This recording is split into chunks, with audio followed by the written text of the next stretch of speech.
Hello, dear students. You are most welcome to your own channel, English with Arkango. Dear students, वैसे तो old pension scheme, new pension scheme और unified pension scheme के बारे में आपने सुना होगा। यद्यपि आप अभी इंतजार कर रहे हैं एक सरकारी नौकरी पाने का, लेकिन जैसे ही सरकारी नौकरी पाएंगे आप ये तीन जो शॉर्ट फॉर्म हैं उनमें उलझेंगे जरूर।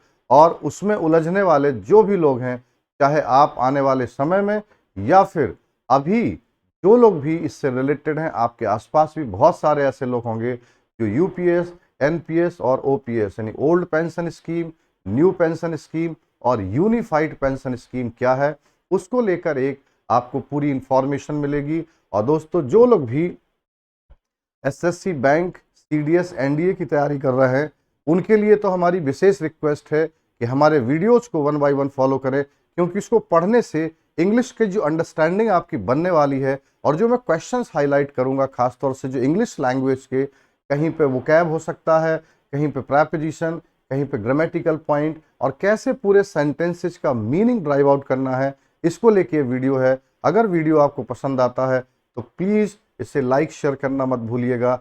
चलिए शुरुआत करते हैं आपके साथ में। सामने है centre okays UPS assures 50% of basic पे एज पेंशन। जैसा कि हेडलाइन आपके सामने है,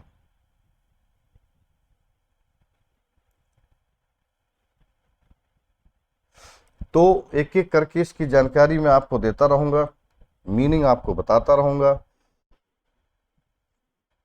सेंटर यानी कि सेंटर से आपका क्या आशय है?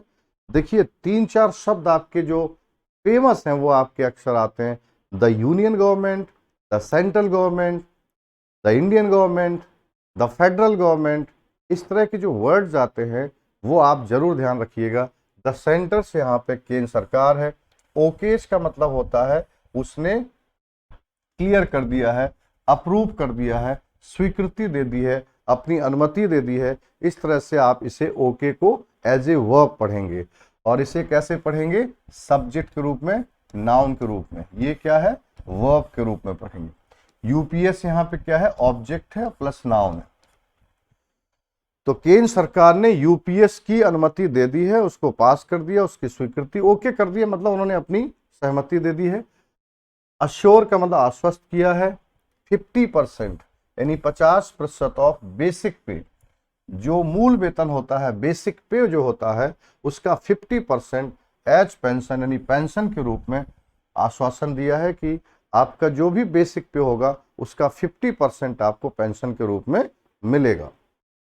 और भी जो इसके डिटेल्स हैं वो आपको मैं यहाँ पे अंदर आपको देने वाला हूं।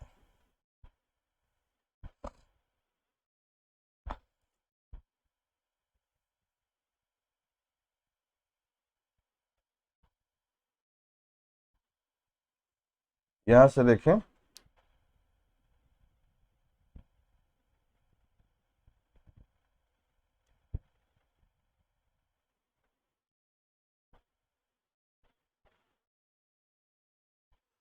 गवर्नमेंट कंट्रीब्यूशन यानी जो सरकार का योगदान होगा। कंट्रीब्यूशन का मतलब योगदान।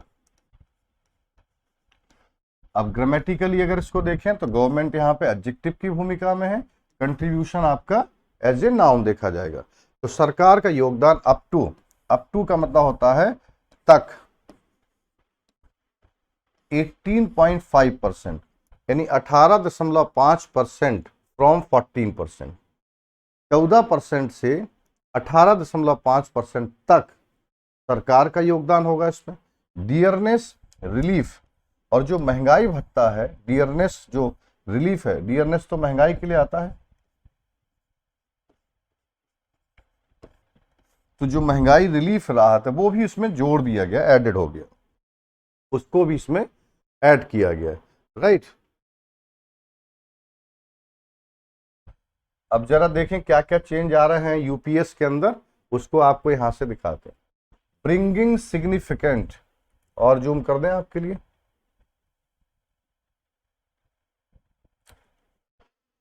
Bringing significant benefits to 23 lakh central government employees.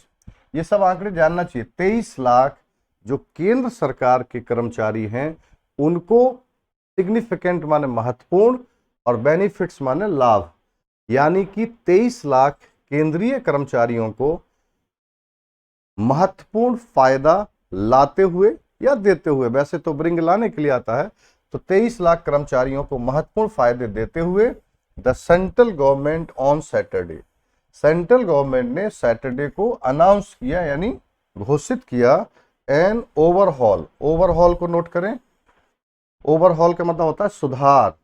Overhaul जो है एक तरह का रिफॉर्म है, इसमें सुधार किया, इसमें ओवरहॉल किया of 20 year old national pension system, 20 वर्ष पुराना जो एनपीएस था, यानी एनपीएस 20 वर्ष पुराना।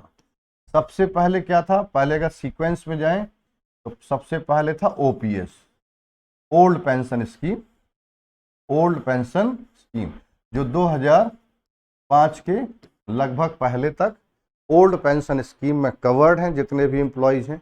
2005 के बाद से न्यू पेंशन स्कीम में कवर्ड हैं, और अब जो नया आ रहा है वो है यूपीएस। तो एनपीएस जो है वो 2005 का है, 2005 के पहले ओपीएस, अब आ रहा है आपका यूपीएस, यूनिफाइड पेंशन स्कीम। ये जो फुल फॉर्म है शॉर्ट फॉर्म के प्लीज तीनों जानिए। सामान्य ज्ञान क्या विषय है, कहीं भी पूछा जा सकता है कि एनपीएस क्या है, यूपीएस क्या है और ओपीएस क्या है। छोटी छोटी चीजों से ही तो जीएस का पेपर बनता है। लगता जरूर है हम लोगों को सेंट्रल गवर्नमेंट में लगभग कितने एम्प्लॉयज हैं, लगभग का आंकड़ा पूछे तो 23 लाख, लगभग केंद्र सरकार के कर्मचारी 23 लाख।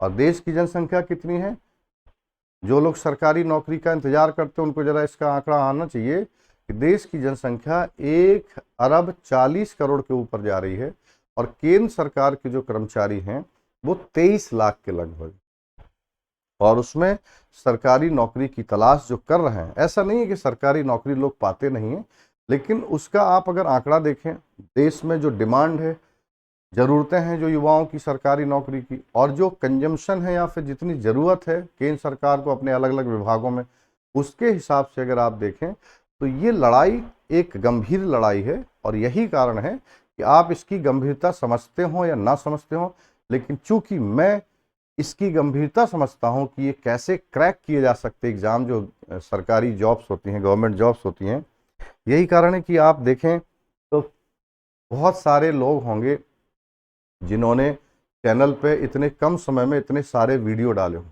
मैं मानता हूं कि एक आध दो वीडियो थोड़े कम समय के होंगे, लेकिन ज़्यादातर वीडियोस जो है फुल ऑफ कंटेंट हैं, या तो वो कैब है, या न्यूज़पेपर रीडिंग है, या प्रीवियस ईयर मॉक टेस्ट हैं। यानी कि आप देखें मेरे चैनल को सही से ईमानदारी से, तो अच्छा खासा कंटेंट आपको इसी गंभीरता के साथ दिया गया है कि भाई जितना ज़्यादा फॉलो करेंगे उतना अपडेट रहेंगे, उतनी ज़्यादा आपको शब्दों से समझ रहेगी, उतनी ज़्यादा idiom, phrase, phrasal verb, vocab, adjective, noun, सभी चीज़ों की जो समझ है वो आपकी डेवलप होगी अगर आप कंसिस्टेंटली फॉलो करते हैं। ये 2-4 दिन का शौक नहीं है कि 2-4 दिन का शौक है पढ़ ले और फिर छोड़ दे, ऐसा करने वाले संघर्ष में ही रहते हैं।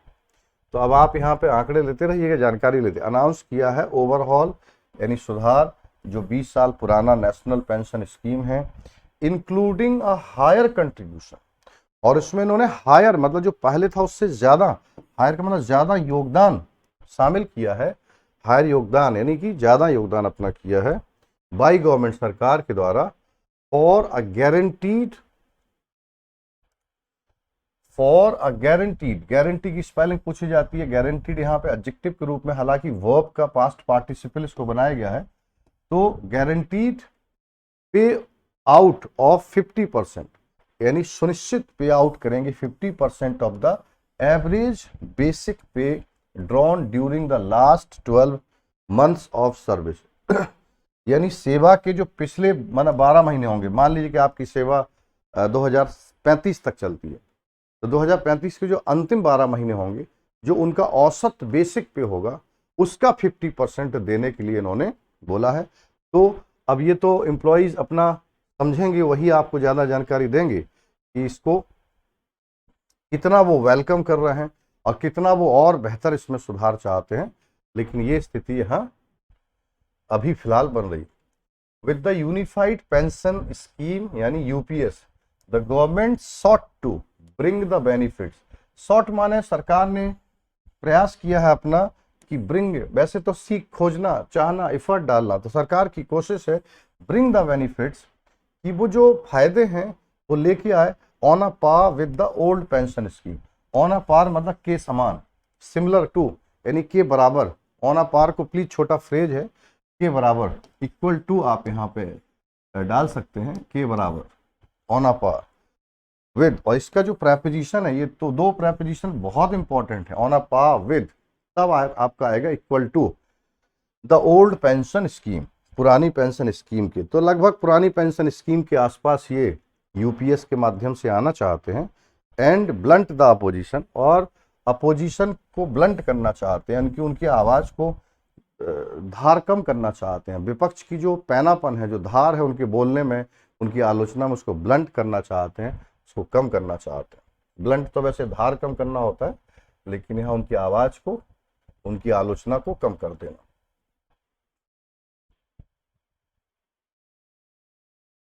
अपोजिशन बिड, तो जो विपक्ष का प्रयास था उसको ब्लंट करना चाहते हैं, उसके उनके प्रयास को. बिड का मतलब यहाँ पे एफर्ट से जोड़ेंगे, बिड को जरूर लिख देंगे, एफर्ट, प्रयास. उनका जो प्रयास है विपक्ष का, उसको ब्लंट करेंगे, उसकी धार कम करेंगे. To revert to the earlier regime in the state government. और कोशिश क्या है कि वो रिवर्ट माने पीछे जाएं, टू द अर्लियर regime, पुरानी शासन व्यवस्था इन the state governments bye them. यानी वो पीछे जाने का जो प्रयास उनका, कि फिर से राज्यों में उनकी सरकार बने, फिर से राज्यों में वो जो भी करना चाहते हैं सिस्टम उसको लगाए, उस प्रयास को ही सरकार खत्म करना चाहती.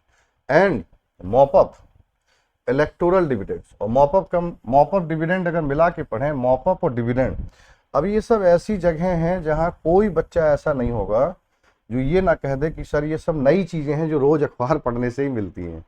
आप प्रीवियस ईयर क्वेश्चन तो पढ़ेंगे ही, साथ में इनका अपडेट रखेंगे. तो मॉप अप डिविडेंड का मतलब फायदा उठाना. तो सरकार जो है इलेक्टोरल फायदा भी लेना चाहती है इन द एंसुइंग असेंबली पोल.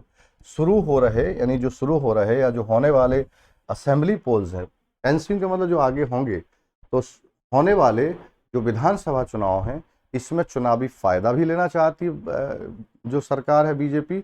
उसका रीजन है कि वो यूपीएस लेके आई है ताकि एम्प्लॉइज की जो नाराजगी है वो कम हो.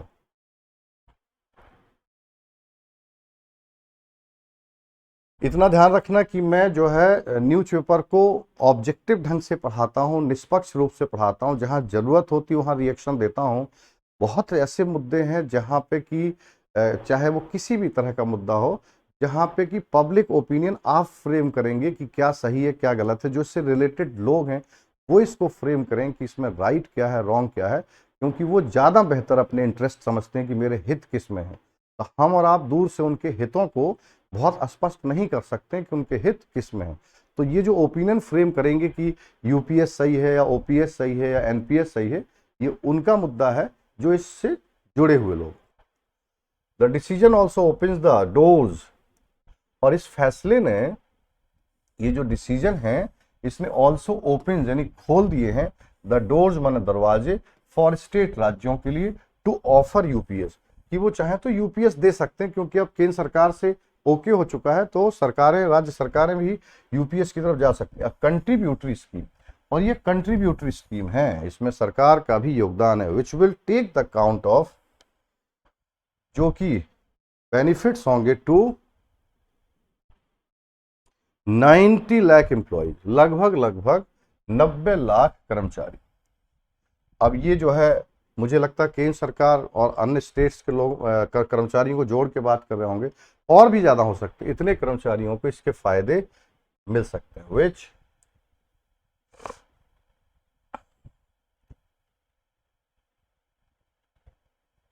employees will get a one time option to switch to introduce inflation adjustment through dearness relief. और एक और यहाँ पे पॉइंट है जिसका एनालिसिस वही लोग करें जो एम्प्लॉइज हैं, लेकिन यहाँ जो लिखा है कि employees will get a one time, एक बार इनको जो है वो ऑप्शन मिलेगा कि वो स्विच टू, कि वो चाहे तो अपने को चेंज कर लें टू कहाँ, इंट्रोड्यूसेस इन्फ्लेशन। ये इन्फ्लेशन एडजस्टमेंट का जो इन्होंने मेथड लगाया है कि जो महंगाई का जो सामंजस्य है वो भी इसमें करेंगे through dearness relief. Dearness relief के माध्यम से वो जो इन्फ्लेशन एडजस्टमेंट है, जो महंगाई का सामंजस्य है, उसकी तरफ वन टाइम ऑप्शन मिलेगा स्विच ऑफ करने का। और डियरनेस रिलीफ तो महंगाई को लेकर जो राहत मिलती है, यानी महंगाई जो भत्ता बढ़ाते हैं जिससे महंगाई से कर्मचारी लड़ पाता है, ये डियरनेस अक्सर आप देखें लोग कर्मचारियों को मिलता है ताकि जो हर साल महंगाई बढ़ रही है उससे फाइट कर सकें वो। दोज ऑप्टिंग फॉर यूपीएस, और जो लोग भी यूपीएस का चयन करेंगे, विल बी अश्योर्ड ऑफ, इनको आश्वस्त किया जाएगा 50% पे out if they complete 25 years of service. 50% इनको दिया जाएगा अगर वो 25 बरस अपने सेवाओं के पूरे कर लेते हैं। 25 साल, हाँ साफ साफ लिखा है यहाँ पे।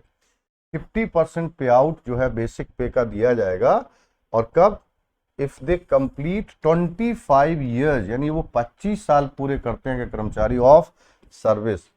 Inflation and broadcasting minister Ashwini Vaishnaw announced. ये किसने अनाउंस किया है? इंफॉर्मेशन एंड ब्रॉडकास्टिंग, ये मैं थोड़ा सा ध्यान रखेंगे, इंफॉर्मेशन पढ़ें। इंफॉर्मेशन एंड ब्रॉडकास्टिंग मिनिस्टर ने, ये अश्विनी वैष्णव ने ये अनाउंसमेंट किया, वही इसको पूरा अनाउंसमेंट लेके आए थे। The pay out proportion will be lower, और जो पे आउट प्रोपोर्शन होगा, जो पे करने का जो प्रोपोर्शन होगी, जो मात्रा होगी, विल बी लोअर, ये कम होगा, लोअर।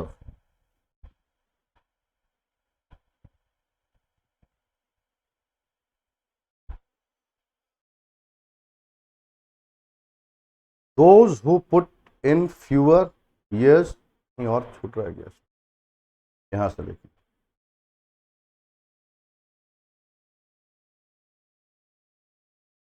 एक नया थोड़ा सा मुझे लगता है कि हम लोग इसका प्लान देख लें कहाँ पे है, पूरा एक बार देख लें।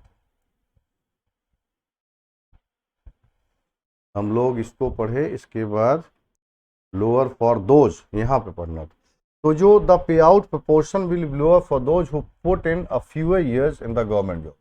एक चीज जरूर समस्या रहेगी, जिनके सरकारी सेवा में कम वर्ष लगते हैं, कई बार होता है लोग लेट जॉब पा रहे हैं, इस तरह से पा रहे हैं, तो उनका जो होगा, उनके लिए कंट्रीब्यूशन लोअर होगा। हु पुट इन फ्यूअर, यानी और कम साल, 25 साल से नीचे जिनके वर्ष इसमें होते हैं, है ना, गवर्नमेंट जॉब में, उनको जो कंट्रीब्यूशन सरकार का हो, स्वाभाविक है 25 साल पूरा करने पे ये 50% बेसिक का दे रहे हैं, और उससे कम होगा तो सरकार का कंट्रीब्यूशन कम होगा, तो मे बी पेंशन भी उनकी थोड़ी कम हो सकती है।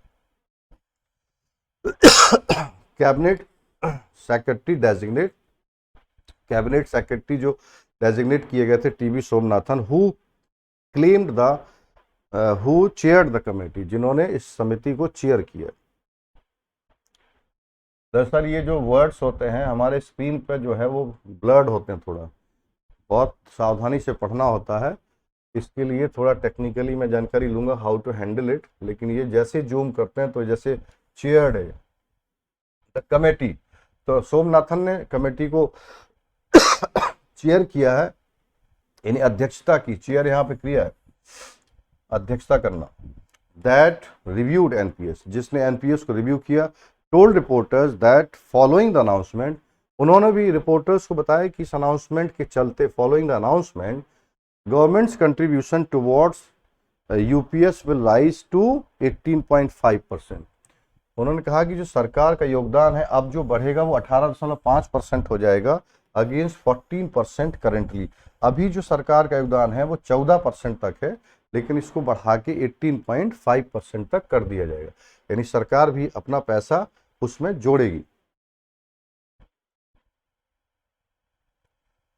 तो एग्जैक्टली ओपीएस तो नहीं है, लेकिन ओपीएस जैसा करने का थोड़ा सा प्रयास किया जा रहा है। जरा इसको भी देख लें क्या लिख रहे हैं यहाँ पे। रोल आउट फ्रॉम, और ये भी बताया कि जो रोल आउट होगा इसका, यानी जो शुरुआत होगी, रोल आउट को नोट करें, ये जो स्टार्ट होगा scheme from 1 April 2025, but will extend to past retirees, लेकिन एक्सटेंड कर जाएगी टू पास्ट रिटायरीज पर।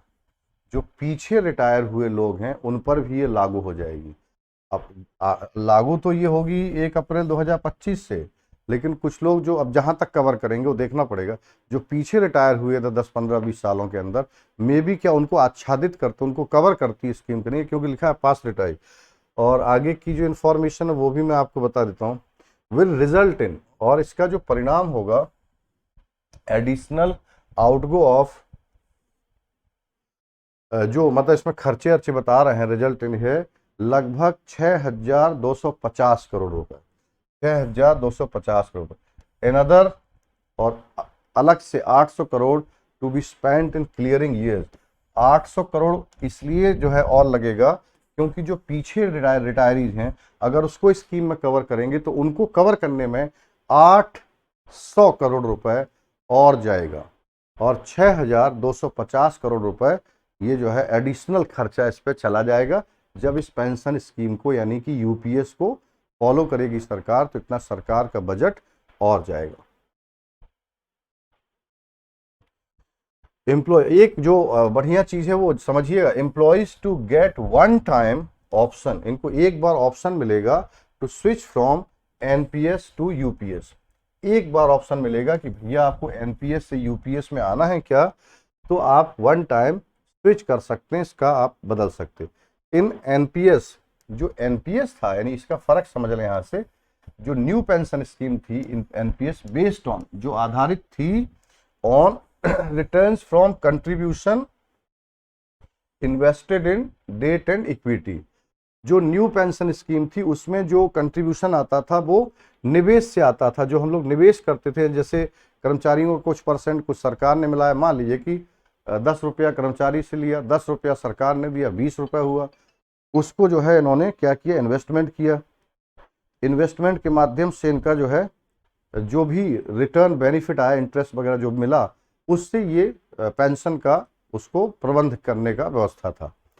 तो नॉट अ गारंटीड अमाउंट, इसमें गारंटीड अमाउंट नहीं थी। ये सबसे बड़ा एक चेंज जो है, जो कि थोड़ा सेटिस्फाई कर सकता है, कि इसमें गारंटीड अमाउंट नहीं थी, इसमें निश्चित नहीं था कि भैया तुमको कितना मिलेगा, क्योंकि जो कर्मचारी का पैसा और जो सरकार का पैसा था वो कहीं ना कहीं इक्विटी में मार्केट में जाता था, और मार्केट में जो बेनिफिट आएंगे उसी हिसाब से मिलता था।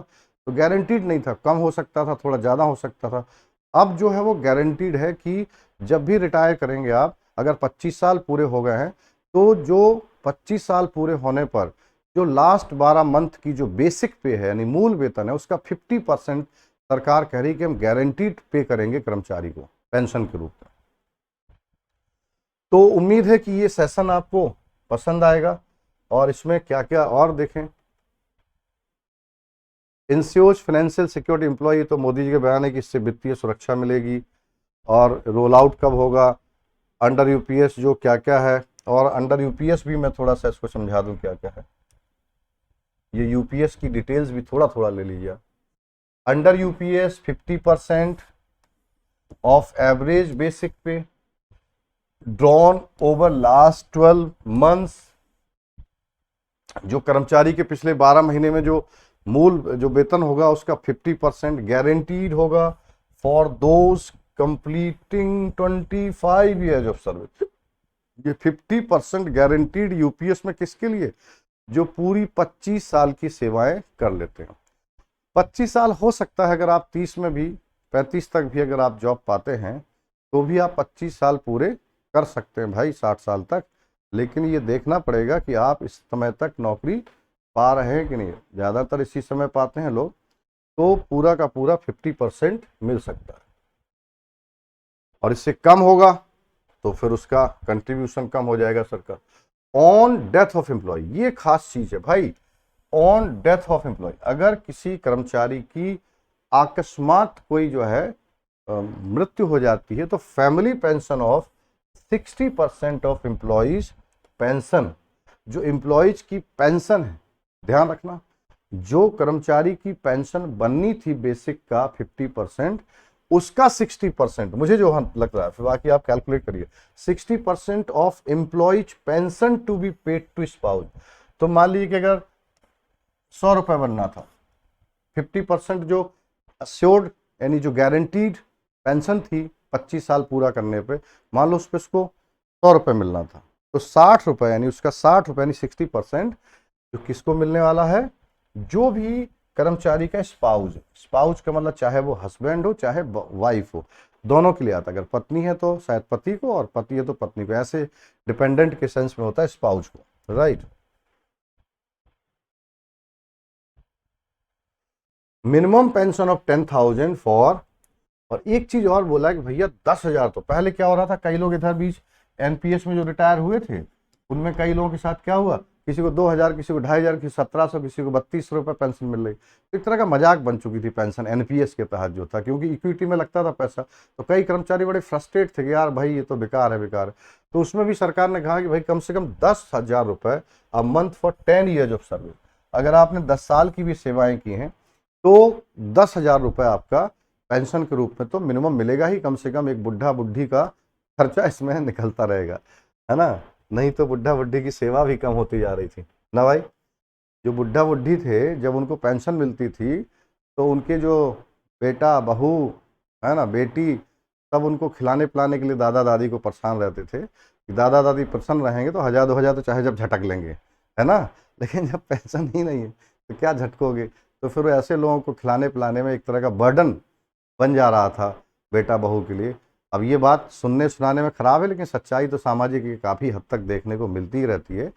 तो ये ऐसे लोग कम से कम सम्मान से बुढ़ापा अपना काटेंगे, और जिसके साथ रहेंगे वो भी सेवा करेगा कि बाबा का 10,000 जो मिलेगा उससे 2-3 हज़ार 4,000 इन पर खर्चा करेंगे, बाकी हम भी ले लेंगे। तो 10,000 में भी वो करेंगे। लेकिन अब कितना ये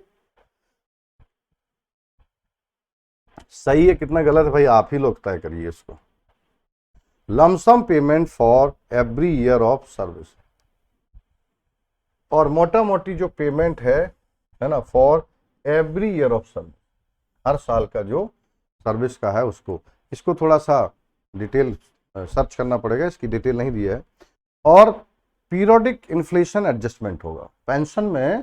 पीरियोडिक मतलब समय समय पर इन्फ्लेशन एडजस्टमेंट होगा, जो महंगाई बढ़ेगी उस हिसाब से कम ज़्यादा, यानी ज़्यादा भी करना पड़ेगा तो वो थोड़ा सा ज़्यादा भी होगा। तो ये था यूपीएस के तहत। दोस्तों ये वीडियो कैसा लगा आपको कमेंट करके बताना है, और हम ऐसे ही वीडियोस लेके आते हैं जो इन्फॉर्मेटिव भी होते हैं। लिंग्विस्टिक पॉइंट ऑफ व्यू से बहुत सारे वर्ड्स, बहुत सारी अंडरस्टैंडिंग बनती है। इंग्लिश को जब तक पढ़ेंगे नहीं, न्यूज़पेपर मैगजीन जब तक नहीं पढ़ेंगे, आपकी इंग्लिश नेचुरल नहीं होगी, स्वाभाविक नहीं होगी। और सवाल यह है कि जब तक आप स्वाभाविक इंग्लिश में नहीं होते हैं तब तक 80% के ऊपर स्कोर करना आसान नहीं है। आप 50-60% पर शॉर्ट कर जाएंगे और हमेशा सिलेक्शन से थोड़ा दूर रहेंगे, और आप गलत फहमी में सालों जिएंगे यहाँ पर, यार अब की बार हो जाएगा, अब की बार हो जाएगा, अब की बार हो जाएगा। इसलिए भाई ज़्यादा इंतजार मत करिए, ईमानदारी से लगिए, और इंग्लिश का कोई संकट है तो मुझसे जुड़िए, क्योंकि मैं इस वक्त आपके लिए रामबाण इलाज हूँ। अगर मुझसे जुड़े हैं तो पैनेसिया आपका जो है रामबाण इलाज आपके लिए हमारे चैनल पर है अंग्रेजी का। कहते हैं ना कि आप चाहे दिल्ली में हो, चाहे पटना में हो, चाहे किसी भी शहर में हो भारत के, जब अंग्रेजी का है खजाना, जब अंग्रेजी का है यहाँ खजाना, तो क्यों पटना दिल्ली जाना, क्यों नहीं आपको यहाँ पर आना। ये सवाल का जवाब आप दीजिएगा अंतर चेतना से। Thank you so much, have a very nice time. जय हिंद, जय भारत, जय ग्रामीण भारत।